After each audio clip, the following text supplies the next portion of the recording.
1824, she was married off to a charming young man by the name of Thomas Chambers. Her father, Elisha, approved of the match, saying to his wife, "Well, there's a man of good promise. Such good promise, in fact, I think I'll retire." Now, Elisha and Judith Wynne were getting up there in years, so they used this opportunity to move into town and leave the care of their house and their estate to Thomas and Betsy.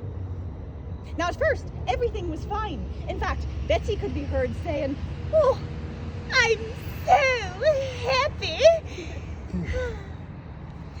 And why shouldn't she be? The newlyweds had everything they could ever need. As my own dad would say. Well, a wholesome cabbage soup and a good wife, what more could you want? But Thomas, it seems, did want more. So he took to drinking and gambling, and as the years went by, to beating his wife. Their wealth and happiness faded away, and Betsy came to her father saying, "I'm not happy." Now, Elisha Wynne was not about to let his daughter nor his estate fall into ruin, so he hired an overseer to take care of the estate in place of his son-in-law. That made everything much worse. One day, drunk and looking for a fight, Thomas knocked on the overseer's door. And when the overseer answered, Thomas proceeded to call the man a whole slew of very colourful names that I shan't be repeating here.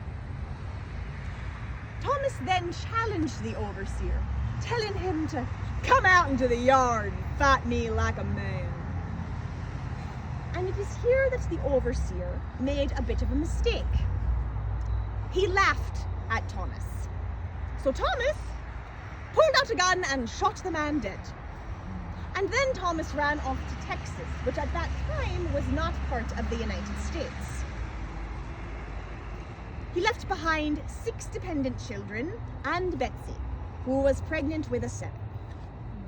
Her family said good riddance, and that was the end of it. For a while. And then one day, about a year later, Betsy starts getting letters from Thomas, saying things like, "Oh, Betsy, I am a changed man. Why don't you come on down to Texas where I can more intimately profess my love?"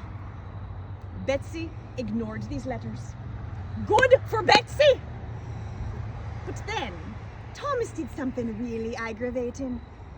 In another letter, he told Betsy, "Well, if you won't come on down to Texas to be with me, then I will come back to Georgia to be with you, where I will surely be hanged for asserting my right as the man of the house."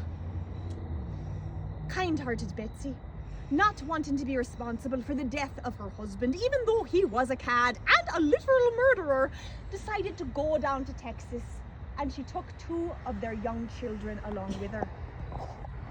She never came back to visit, and she didn't write. Years passed. And then one day, in 1842, Elisha Wynne finally gets a letter from Texas. But it's not from Betsy. It's from Mary, Betsy's young daughter. And Mary writes that Betsy is dead. Not only dead, but murdered. And the murderer is none other than Thomas Chambers.